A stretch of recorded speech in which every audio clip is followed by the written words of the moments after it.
Dan kapan waktu yang terbaik untuk sholat duha? Sholat duha itu pertama waktunya dulu. Waktunya dimulai sejak waktu syuruk. Syuruk itu awal duha. Ingat ya? Perjalanan matahari yang bergerak dari mulai terbit, fajar terbit, sampai berada di posisi tempat terbitnya, sampai nanti bergeser lagi, sekira bayangan itu 1 tombak kurang lebih.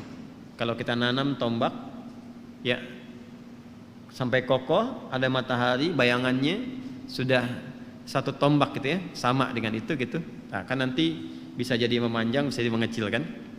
Nah itu waktunya syuruk namanya. Pergerakan mataharinya disebut isyraq. Berada di porosnya disebut masyrik namanya.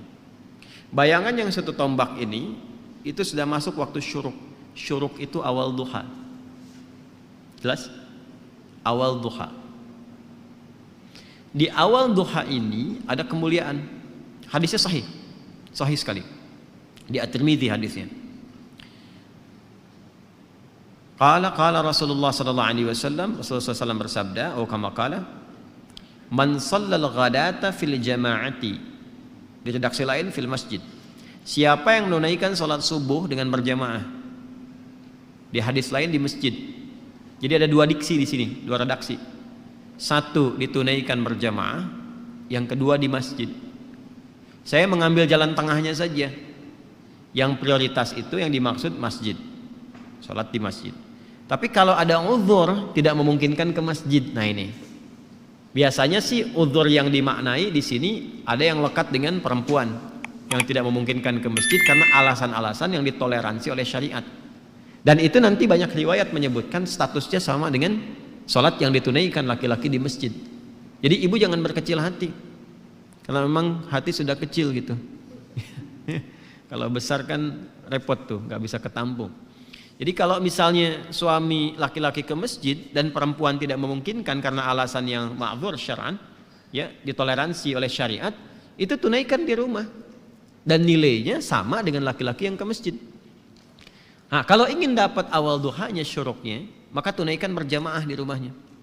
Ya, misal dengan asisten rumah tangga atau ada anak yang nggak ke masjid, misalnya yang perempuan, sama-sama lakukan di rumah. Nanti ada 3 keadaan perempuan yang tidak memungkinkan untuk ke masjid boleh di rumah. Nah, baik. Sebelum 3 keadaan itu saya sebutkan, saya balik dulu supaya tidak terlampau melompat. Man shalal ghadata fil jama'ati aw fil masjid. Siapa yang menunaikan salat subuh berjamaah atau di masjid, kemudian thumma yaq'udu yadhkurullaha. Lalu dia tidak langsung beranjak, berzikir dulu. Duduk zikir. Saya telah terangkan di satu kesempatan di malam tadi kan, zikir itu banyak, bisa berdoa, bisa kalimat thayyibah, bisa baca Al-Quran, bisa taklim, itu bagian dari zikir. Taklim, kalau ada muhadarah, orang Arab bilangnya muhadarah, kalau kita taklim. Itu paling singkat, paling gampang, dapat sholat syuruk tuh paling enak tuh itu. Kalau Sabtu Ahad kan ada kajian subuh kan, enak kan tuh duduk. Nah itu kajian itu termasuk dari zikir yang mengingatkan kita dengan Allah. Itu dalilnya di Quran surah 3 Ali Imran di ayat 190-191 itu. Inna fi khalqis samawati wal ardi wa ikhtilafil laili wan nahari la ayatin liulil albab. Siapa ulul albab itu? Alladzina yadhkurunallaha qiyaman wa qu'udan wa 'ala junubihim wa yatafakkaruna fi khalqis samawati wal ardi. Nah, tafakkur itu masuk dalam kajian, konteks kajian. Itu sedang berzikir kepada Allah Subhanahu wa taala. Karena itu di hadis Muslim, komen Nabi terhadap orang yang sedang ngaji itu tinggi, menyampaikan 4 kemuliaan. Ya, majtama'a qaumun fi baitin min buyutillahi. Enggak pernah ada orang kumpul di salah satu rumah Allah. Kemudian kumpulnya itu spesifik. Yatluna kitaballahi wa yatadarasunahu fima bainahum. Mereka ngaji di situ. Ngaji, mempelajari ayat, mendiskusikannya. Illa kecuali orang-orang itu sedang disebutkan oleh Nabi mendapatkan 4 kemuliaan. Ghasyiyatuhum rahmah, dinaungi oleh rahmat Allah Subhanahu wa taala. Nazalat alaihimus sakinah, diberikan sakinah, ketentraman pada jiwa, ya. Kemudian wa haffathumul malaikah, dinaungi oleh malaikat, malaikat banyak berkumpul. Kemudian wa dzakarahumullahu fiman indah. Nah ini dia kalimatnya. Wa dzakarahumullahu fiman indah, disanjung-sanjung oleh Allah orang-orang ini, ya kan? Sanjung-sanjung oleh Allah di sekitaran makhluk yang ada di dekat arsy. Disebut-sebut namanya. Ya. itu hambaku fulan. Fitnah disebut-sebut tuh. Fitnah nih. Masya Allah, datang jauh-jauh dari Jakarta. Sebutin tuh sampai selesai. Ya, Masya Allah. Itu disanjung tuh. Makanya Nabi itu mensupport kita untuk menghidupkan halaqah zikir.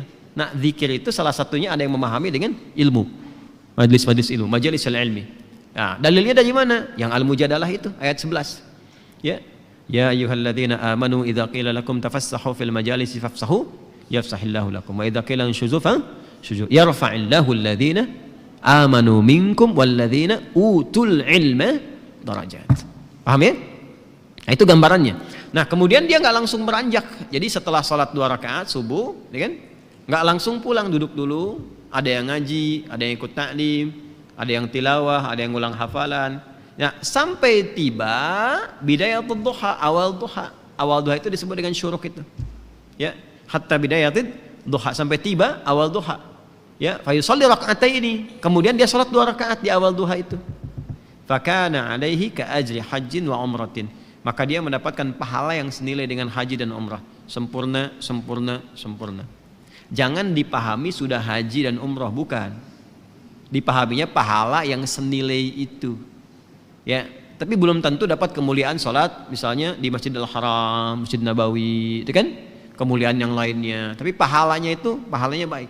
Apa di antara pahalanya senilai haji dan umrah itu? Ya, berpeluang mendapati surga dan rahmat Allah Subhanahu wa taala. Berpeluang merubah perilaku jadi lebih baik. Kan birrun itu adalah perubahan dari sifat kurang baik menjadi baik. Ketika melekat pada pelakunya disebut mabrur. Makanya di situ disebutkan haji mabrur, haji yang merubah perilaku seseorang menjadi baik. Nah, di antara jalan kalau belum bisa mampu haji atau umrah, konsisten salat syuruk itu awal duha. Kalau orang terbiasa salat syuruk, manfaat utamanya ya itu bisa merubah perilakunya jadi lebih baik.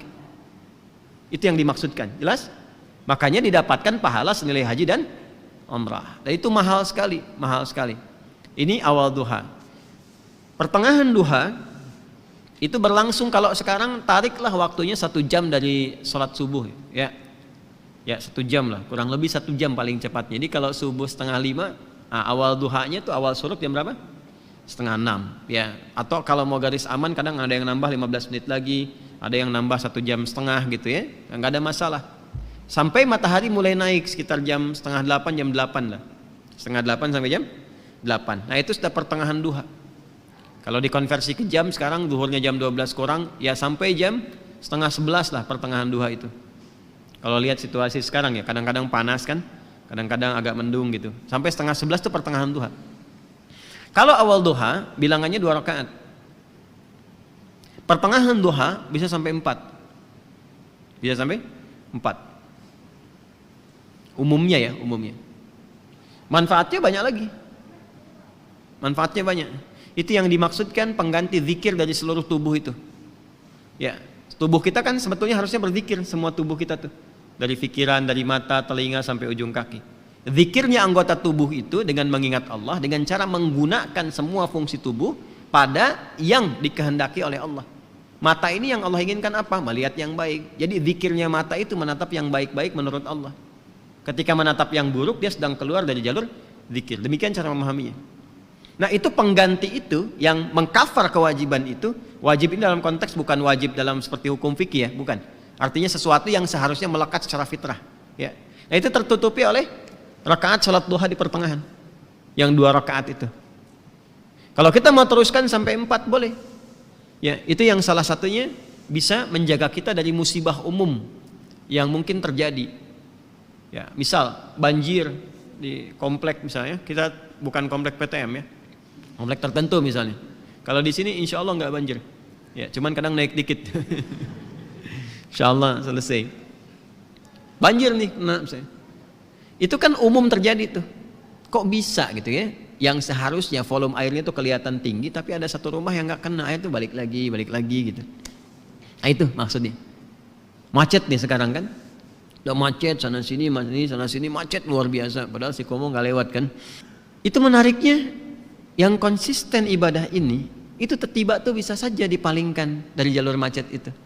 Ada yang ngasih tahu kah? Tiba-tiba ada polisi datang misalnya, Pak nggak usah kesini Pak, ini padat, Bapak lewat sini aja tuh. Kok bisa cuman Anda gitu kan yang diarahkan ke situ.